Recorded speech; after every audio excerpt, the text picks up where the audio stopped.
Hello children, welcome back to new quantum classes. Myself Sanjay Kumar, chemistry expert. Today I bring very new session for the 12th class student of the chemistry. Okay, as we know that there are 6 chapter: haloalkanes, alcohols, p block elements, biomolecules, solutions, and solid state. Okay, most of chapters has been completed according to their theoretical portion, but now I am going to start making a video of only multiple choice question special.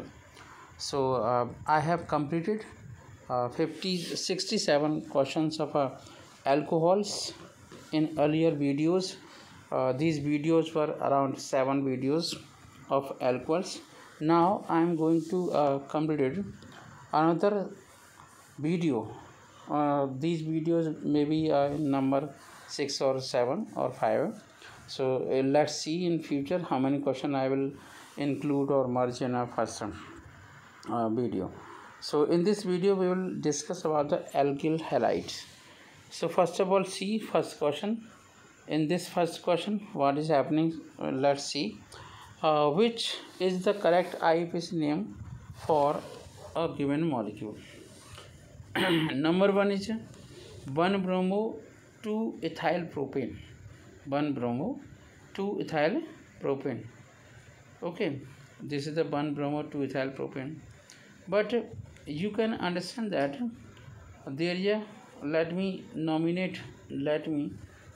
the question. First of all, see this one is a number 1 carbon. Okay, this one is a number 2 carbon. Okay, and this one carbon has a 2 another carbon.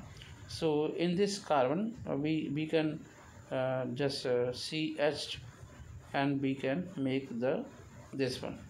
So here we are observing that 1-bromo 2-methyl 1-bromo 2-methyl butane.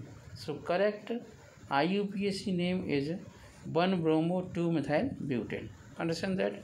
So let me tell you that first of all you have to make a bond diagram. Okay, then you have to start numbering of carbon, and then you have to write down the name of the compound.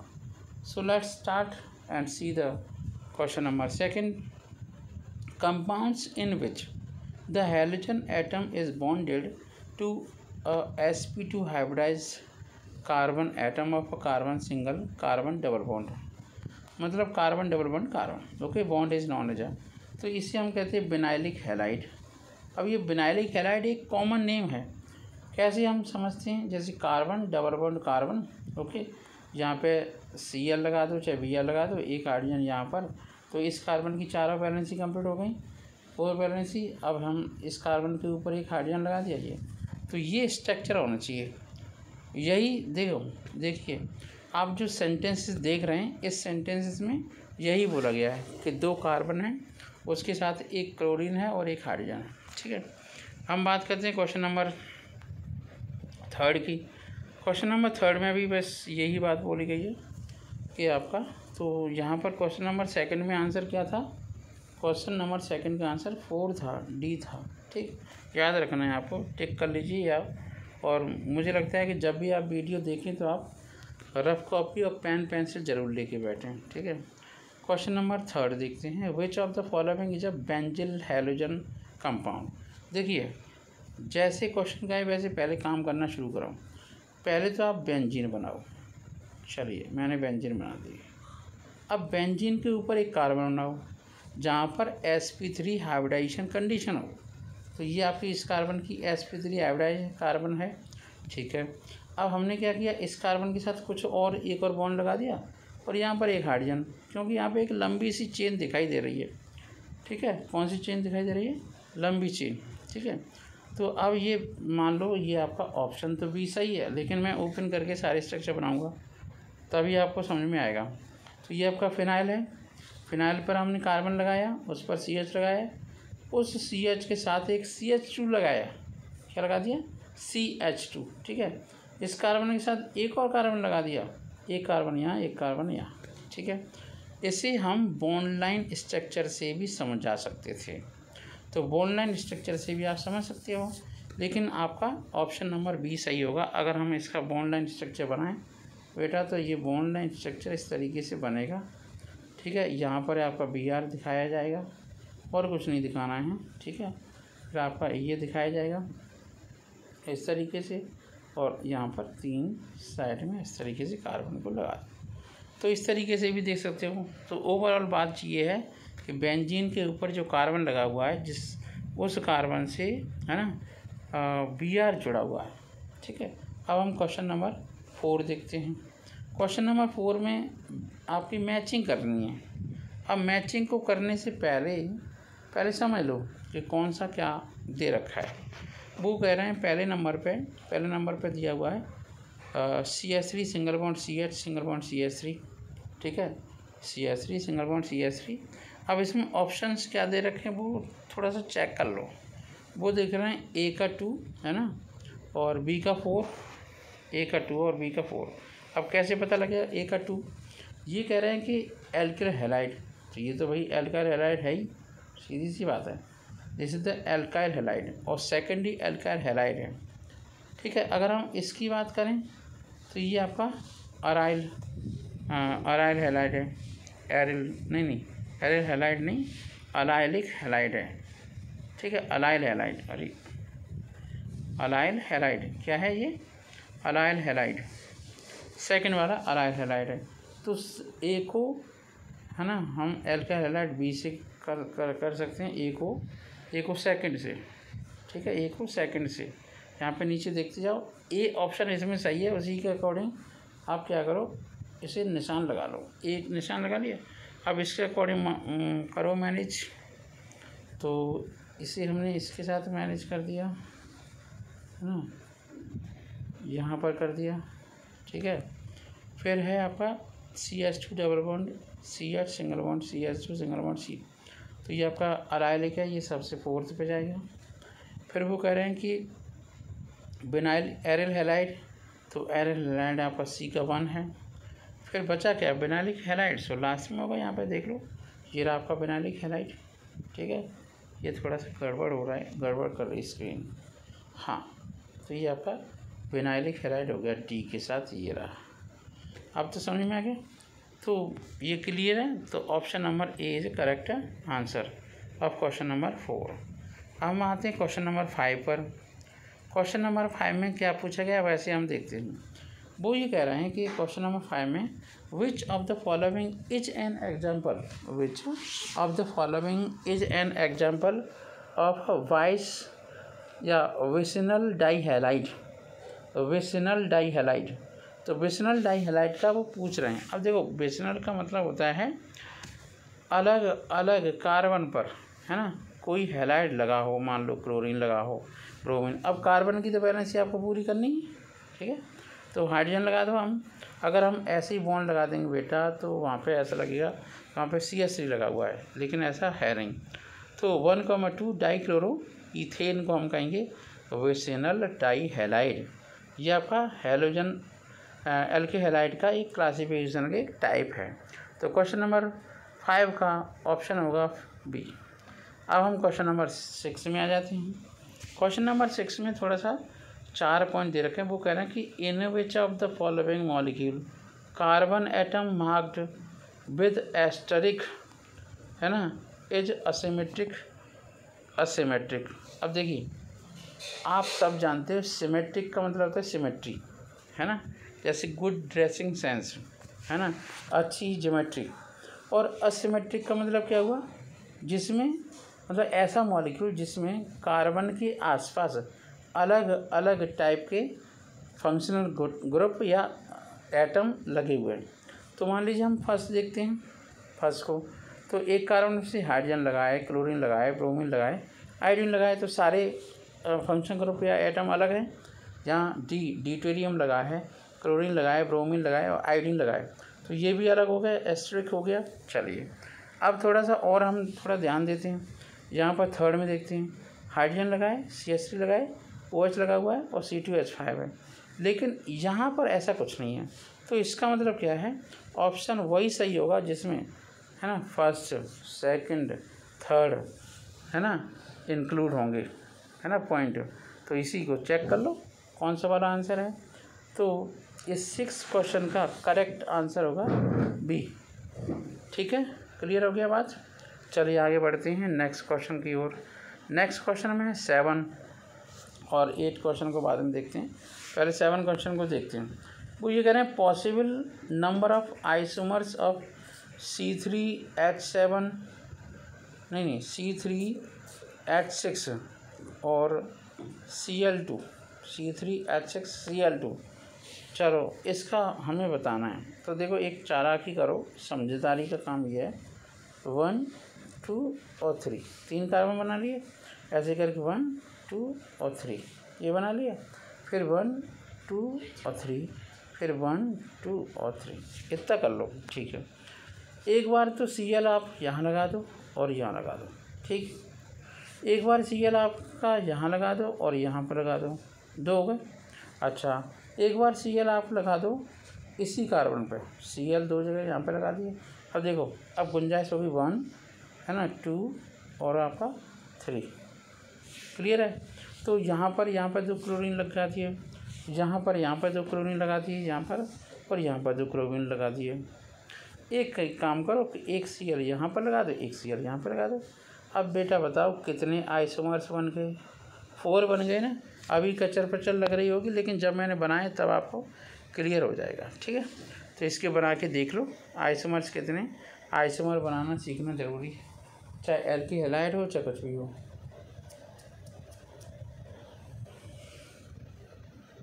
ठीक है, चलिए question number 8 को देखते हैं। Question number 8 में है match the structures given in column 1 with the names of column second. Column first और column second के साथ हम ये स्ट्रक्चर्स या फिर मैच द फॉलोइंग करते हैं। ठीक है, तो कॉलम नंबर 1 उसमें दे रखा है कि 4 ब्रोमो पेंट 2 इन, 4 ब्रोमो पेंट 2 इन। तो मान लीजिए हम इस कार्बन को 1 मान लें, 2 मान लें, 3 मान लें, 4 मान लें और 5 मान लें। तो ये आपका हो जाएगा 4 ब्रोमो पेंट 2 इन। क्लियर हो गया।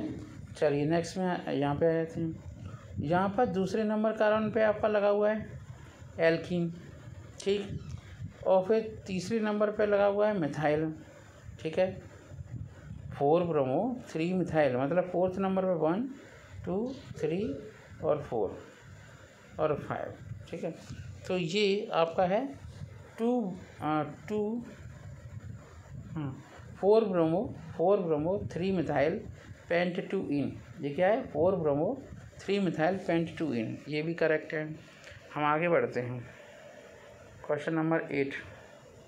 क्वेश्चन नंबर 8 का ए का मतलब है बस सही है। ए में बिल्कुल करेक्ट दे रखा है। हम 2 पॉइंट और कर लें, उसके बाद आगे बढ़ते हैं। तो ये आपका ABC है, ABC। इसके नीचे वही लिखना है 1 2 3 और 4 एज इट इज है। जहाँ पे कोई मैचिंग का मैटर नहीं है, बस समझने वाली बात थी, बेवकूफ़ बना दिया है। तो यहाँ पर है 1 ब्रोमो। क्या लिखा हुआ है यहाँ पे? 1 ब्रोमो। यहाँ पे लिखा हुआ है 1 ब्रोमो। ये तो थोड़ा सा बहुत सोचने वाली चीज़ है। चलो 1 ब्रोमो देखते हैं। थर्ड के सामने C के सामने थर्ड। अच्छा ठीक है। ये कन्फ्यूजन कर रहे हैं, ये पॉइंट है, ये जो नंबर लिखे हो ना 1 2 3, ये मुझे थोड़ी कन्फ्यूज कर रहे थे। अब कोई बात नहीं। तो यहाँ पर हो गया 1 ब्रोमो। क्या हो गया? 1 bromo 2 methyl, 1 bromo 2 methyl but 2 ene, 1 bromo 2 methyl but 2 ene. ये बात कुछ समझ में नहीं आई बिल्कुल भी। ठीक है, 1 ब्रोमो यहाँ पे ऐसे नहीं हो सकता। तो ये थोड़ा सा सोचने वाला है। फर्स्ट सेकंड है ना। क्वेश्चन नंबर 8 का ए ये सही है, लेकिन थर्ड C का थर्ड 1 ब्रोमो ये नहीं है, पॉसिबल नहीं है। 1 ब्रोमो 2 मिथाइल ये सही है। 1 ब्रोमो 2 मिथाइल पेंट 2 इन। यहाँ कार्बन कितने हैं? 1 है ना। अब देखो कार्बन बताते हैं 1 2 3 और 4, इसके अकॉर्डिंग तो भाई बिल्कुल सही है 1 ब्रोमो, ठीक है। और 2 मिथाइल ऐसा है ही नहीं यहाँ पे 1 ब्रोमो, ठीक, उल्टा सीधा ये बता देते हैं। यहाँ पर होगा आपका, अगर हमें ये देखना है 1 ब्रोमो और 2 मिथाइल, तो ये मिथाइल यहाँ का हटा करके यहाँ लगाना पड़ेगा 1 ब्रोमो 2 मिथाइल ब्यूट 2 इन, सही है, ऐसे ही होगा। तो इसमें थोड़ा फेरबदल कर लो, ये हटा दो CH3 फंक्शन, तब जाकर करेक्ट सही आंसर होगा, ठीक है। तो C के सामने क्या होना चाहिए था 1 ब्रोमो है, C के सामने थोड़ा सा कंफ्यूजन था, वो मैंने देख लिया है 1 ब्रोमो, ठीक है, ये सही है 1 ब्रोमो है ना 1 ब्रोमो। तो ये वाला मिथाइल यहाँ हटाओ, यहाँ लगा दो, ठीक है, लगा देंगे, यहाँ पे लगा दो, लगा दिया। चलो ये क्वेश्चन हो गया। क्वेश्चन नंबर 9 में आ जाते हैं। क्वेश्चन नंबर 9 बहुत इंटरेस्टिंग है वगैरह। Which of the following structure is a enantiomeric with the molecule A. Enantiomeric का मतलब होता है जो नॉन सुपर इम्पोजिबल इमेज हो, क्या हो, नॉन सुपर इम्पोजिबल। इसका मतलब क्या है, इस जैसा मॉलिक्यूल हमें ढूंढना पड़ेगा, ऊपर है, तो इस जैसा मॉलिक्यूल हम जब ढूंढने बैठेंगे तो ए होगा, क्योंकि इस मॉलिक्यूल को यहाँ पे उठाओ तो ये देखो C2H5 के नीचे आ रहा है CH3, और CH3 के नीचे आ रहा है आपका ये C2H5, Br के ऊपर Br है, हाइड्रोजन के ऊपर हाइड्रोजन है, तो A is a correct option for the stereo isomer.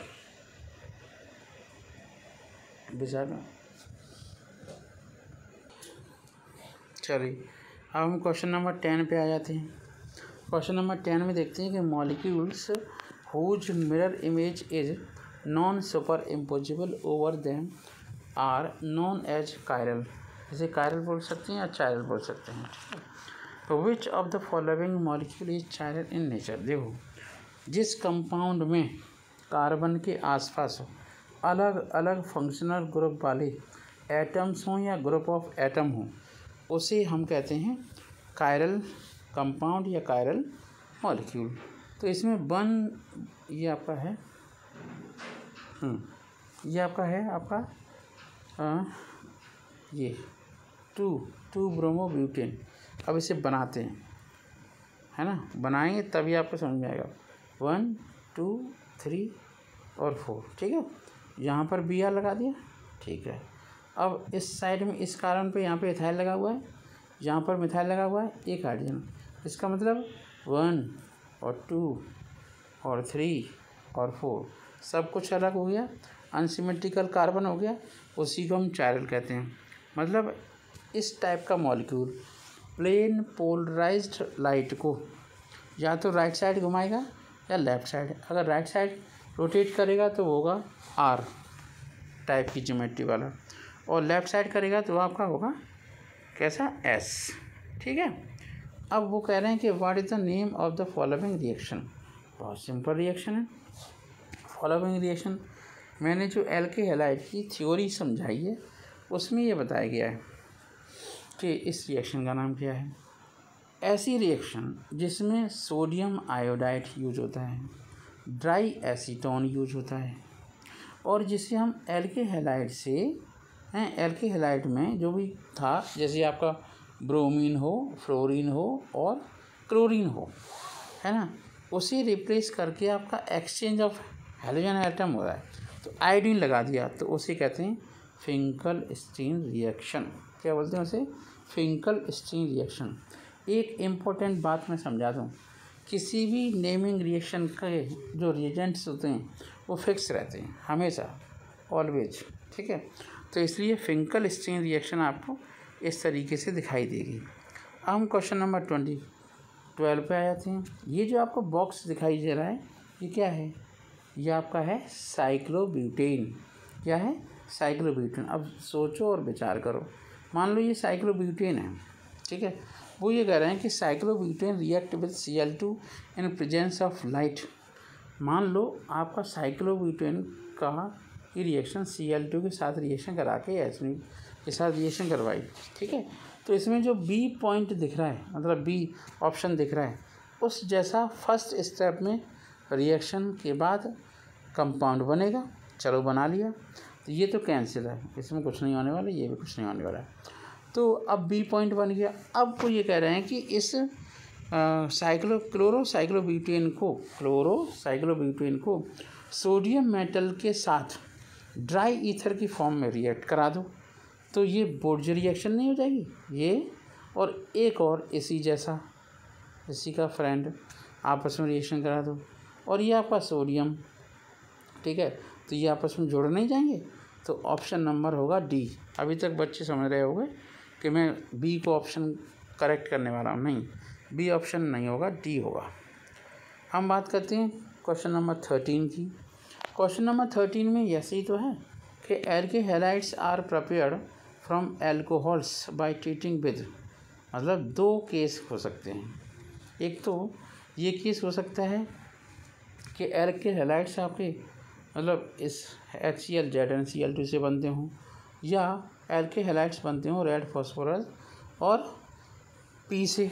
तो ऐसा ऑप्शन चूज करो जिसमें दोनों ही ऑप्शन को इंक्लूड किया गया है, तो वो ऑप्शन है डी।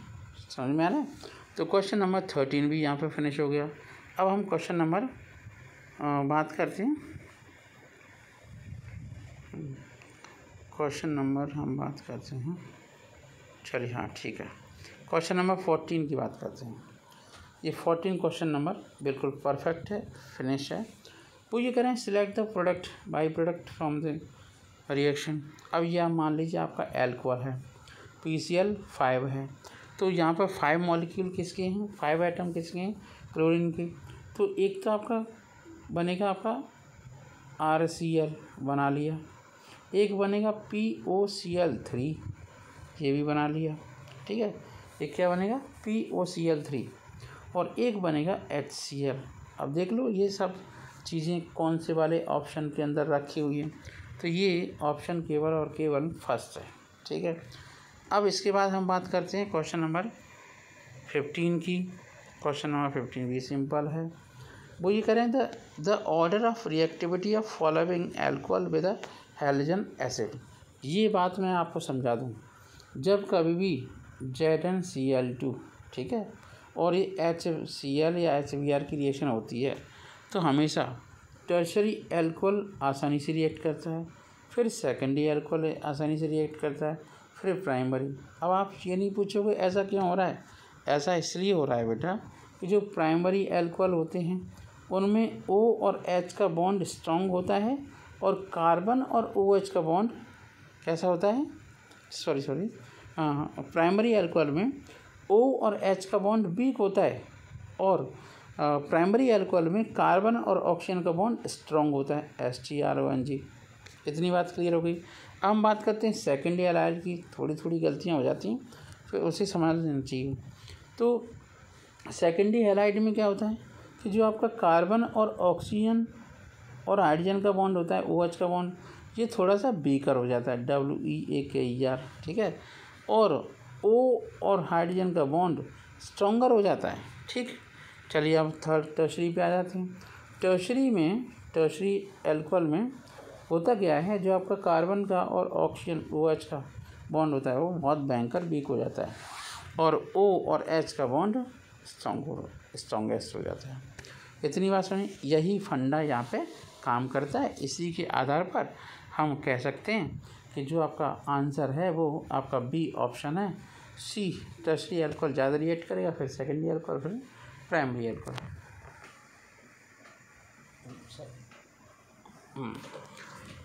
अब बात करते हैं क्वेश्चन नंबर 16 की। तो क्वेश्चन नंबर 16 में हम देख लें, ठीक है। अब है the alkene that gives only one monochloro product. अब देखो मोनोक्लोरो प्रोडक्ट का यहाँ सेंस क्या है। मान लीजिए हमारे पास ये नियोपेंटेन है, ठीक है। अब इसमें सारे कार्बन एक जैसे हैं, है कि नहीं, सारे कार्बन प्राइमरी हैं, ये आपके बाहर वाले सारे कार्बन प्राइमरी है और अंदर वाला क्वाटरनरी है। तो जब हम इनके हाइड्रोजन को हटाएंगे तो प्राइमरी हैलाइड्स ही तो बनेंगे, सीधी सी बात है। प्राइमरी हैलाइड का सेंस ये होता है जब किसी भी कार्बन पर कोई हैलोजन एलिमेंट लगा होता है और वो कार्बन केवल और केवल एक कार्बन से जुड़ा होता है, तब हम उस हैलाइड को, उस हैलोजन एलिमेंट को, कंपाउंड को हम कहते हैं मोनो डेरिवेटिव। तो ये केवल और केवल केसेस होगा नियोपेंटेन का। अब क्वेश्चन नंबर हम 17 पे आते हैं। तो ये कह रहे हैं कि the reagent used in Gattermann reaction. अब ये रिएक्शन तो पहले समझ लो। पहले हम बेंजीन लेते हैं C6H6, इसका नाइट्रेशन करते हैं तो बनाते हैं C6H5NO2, इसका रिडक्शन करते हैं तो बनाते हैं C6H5NH2, इसका डाईएज़ोटाइजेशन करते हैं तो बनाते हैं डाईएजोनियम सॉल्ट N2Cl और बेंजीन रिंग। इस पर डालते हैं कॉपर को गटर में डालना है, तो कॉपर डाला और HBr डाला या HI डाला, कुछ भी डाला, तो उसे कहते हैं गटरमान रिएक्शन। अब देख लो, जहाँ पर कॉपर और हाइड्रोजन ब्रोमाइड है तो option number A is correct answer. ठीक है, option A is a correct answer. अब हम क्वेश्चन नंबर 18 पर आते हैं। क्वेश्चन नंबर 18 में क्या है? The product formed on a reaction of Br2 with silver benzoate in the presence of carbon tetrachloride। बेटा ये हुंसकर रिएक्शन है, बोरोडान हुंसकर रिएक्शन है। इसमें केवल और केवल ब्रोमोबेंजीन बनेगी, क्योंकि एक कार्बन कम हो जाता है, कार्बन डाइऑक्साइड की फॉर्म में निकल जाता है। तो क्वेश्चन नंबर 18 का आंसर है ए ऑप्शन। आगे बढ़ते हैं। Chlorobenzene is formed by reaction of chlorine with benzene in the presence of AlCl3। Chlorobenzene is formed by reaction of chlorine with benzene in presence of AlCl3। Which of the following species attacks the benzene ring in this reaction? तो देखो, मान लो आपके पास benzene है, तो दो काम पहले आपको करने हैं। पहले तो आप AlCl3 और Cl2 की मदद से इलेक्ट्रोफाइल बच्चों बना लो, तो Cl+ आयन इलेक्ट्रोफाइल बन जाएगा। यही Cl+ आयन बेंजीन पे इलेक्ट्रॉन की कमी नहीं है, उस पर अटैक कर देगा तो बन जाएगा क्लोरोबेंजीन। तो option number B is A correct answer. चलिए, अब हम लास्ट क्वेश्चन इस वीडियो को करते हैं। हमें क्वेश्चन 20 कराने हैं, ठीक है, एक वीडियो में, क्योंकि 50 क्वेश्चन है ऑप्शनल, बाकी के और क्वेश्चन देखते हैं। चलिए, क्वेश्चन नंबर 20 देखते हैं। ये बहुत अच्छे क्वेश्चन हैं, इन्हें अच्छे से समझ लीजिए। और जितने मिनट का ये वीडियो है, आप डबल स्पीड में सुन करके अपनी इम्प्रूवमेंट कर सकते हैं, नॉलेज बढ़ा सकते हैं। वो कह रहे हैं chlorination of toluene in the presence of light and heat followed by treatment of aqueous NaOH। तो क्या बनेगा? तो बनेगा इसमें पैराक्रीसॉल। क्या बनेगा बेटा? पैराक्रीसॉल। ठीक है, तो क्वेश्चन नंबर 20 हो गए। तो एक बार फिर मैं आपको बताऊं कि अगर आप मेरे वीडियो पर चैनल पर नए हैं तो इस चैनल को आप लाइक करें, सब्सक्राइब करें और इस वीडियो को आप अपने दोस्तों को शेयर ज़रूर करें। बेल आइकन दबाना ना भूलें। ये एल्के हैलाइड के MCQ क्वेश्चन का फर्स्ट पार्ट है। और बस आज के लिए इतना ही। Thank you so much. Have a nice day.